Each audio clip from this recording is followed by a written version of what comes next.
Bonjour à tous, c'est Valentin de chez iFi Portable, j'espère que vous allez bien. Aujourd'hui, je vous propose en exclusivité l'unboxing, l'ouverture de la boîte du nouveau baladeur de chez Astel & Kern, qui fait décidément beaucoup de parler de lui, le SE200. Pour rappel, ce baladeur est le premier baladeur du marché à vous offrir 2 DAC dans un seul baladeur. Ça signifie quoi? Ça signifie que non seulement vous avez 2 DAC, mais vous avez aussi double amplification, ce qui signifie qu'en réalité, vous avez 2 DAP, donc 2 lecteurs en un. Donc c'est vraiment une première, et c'est parti pour l'ouverture de la boîte.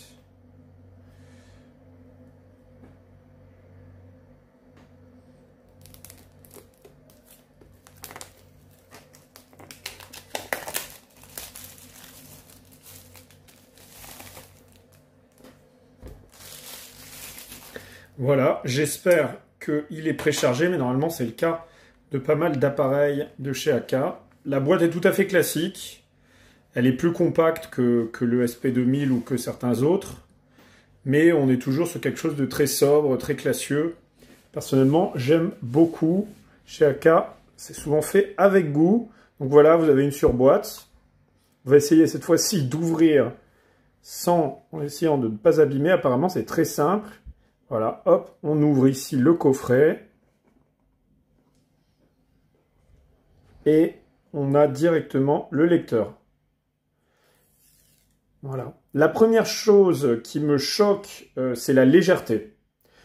Juste avant, j'avais un SP2000. Je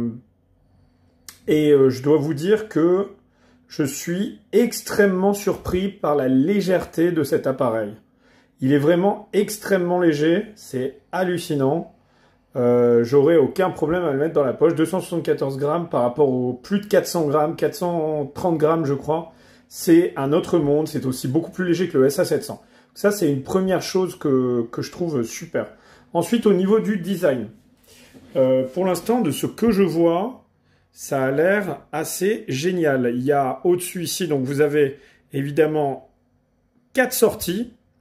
2 sorties, une asymétrique, une symétrique pour la partie AKM 4499 EQ, qui est le même DAC que le SP2000. Mais attention, ici, il n'y en a qu'un. Dans le SP2000, il y en a 2.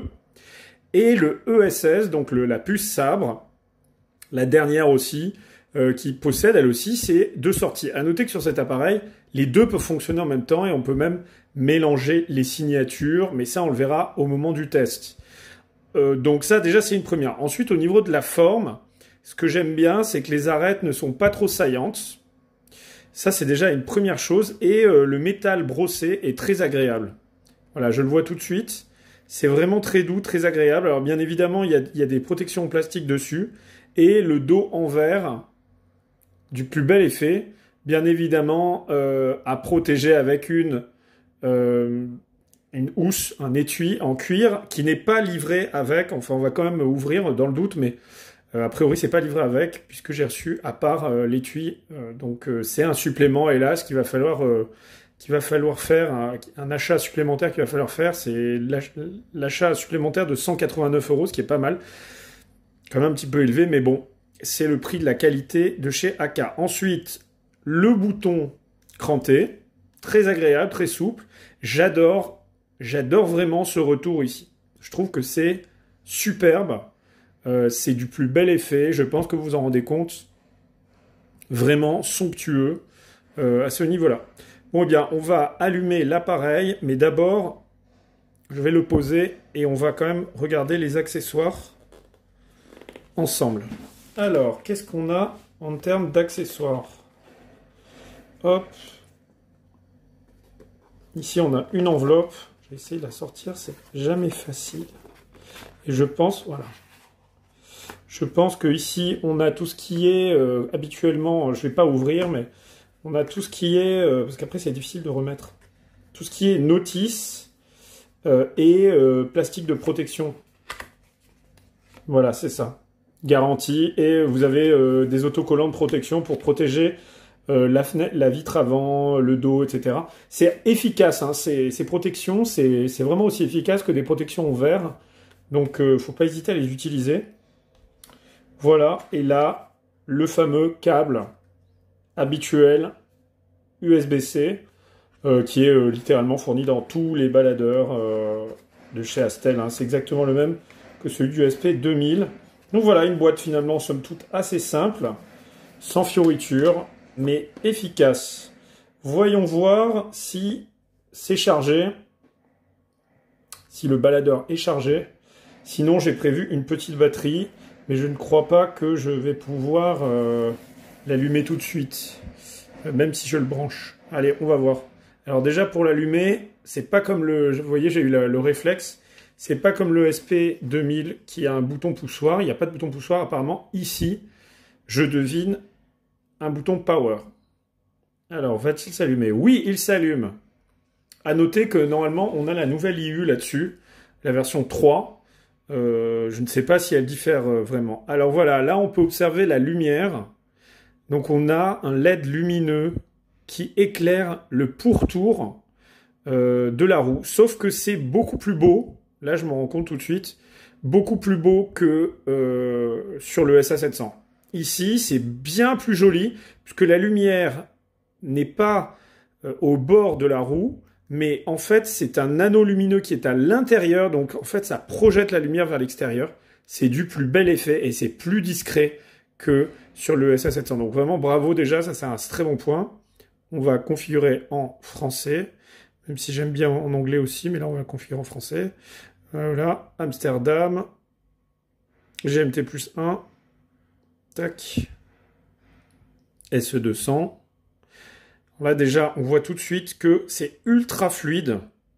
Waouh! L'écran est absolument somptueux. Vraiment, j'adore. Pour l'instant, là, de ce que je vois, j'adore. Ensuite, voilà, on a le menu qui s'ouvre et j'ai presque l'impression que c'est plus fluide que le SP2000. Vraiment. Voilà, là, c'est les premières impressions. Sinon, au niveau de l'IU, j'ai l'impression que c'est plus ou moins la même chose. Je vais lancer un morceau. Ouais, c'est plus ou moins la même chose que le SP2000. Je voyais pas ce qui pouvait améliorer plus, mais en revanche, ce que je ressens, c'est une plus grande fluidité encore que le SP2000. Je ne sais pas si c'est l'impression de la nouveauté, mais j'ai l'impression que c'est encore légèrement plus fluide. Sur le SP2000, c'était déjà très fluide, mais là, on est sur quelque chose d'encore plus fluide. Voilà, et ensuite, on a le menu là-haut, toujours, ouais. Ouais, ça ressemble, j'ai l'impression que c'est à peu près la même chose. Ils ont simplement peut-être dû optimiser certains éléments. Je regarde ici. Non, c'est à peu près la même chose, mais j'ai l'impression plus fluide. Voilà. Voilà donc pour ce superbe appareil. C'était le petit unboxing. Alors à noter bien sûr que ça, c'est un autocollant. Hein. Bien sûr, en haut, vous avez une partie en verre aussi.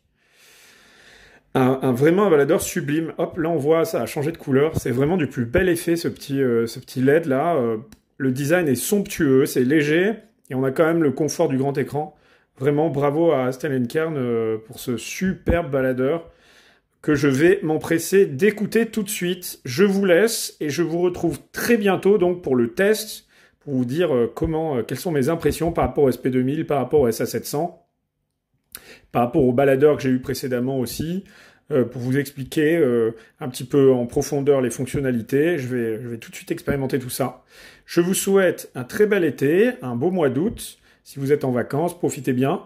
Et je vous retrouve très bientôt sur ma chaîne. N'hésitez pas à vous connecter sur ifiportable.com et à me contacter pour plus amples informations ou pour essayer ce baladeur à Paris. Je vous dis à bientôt. Merci de m'avoir écouté. C'était Valentin pour ifiportable.com.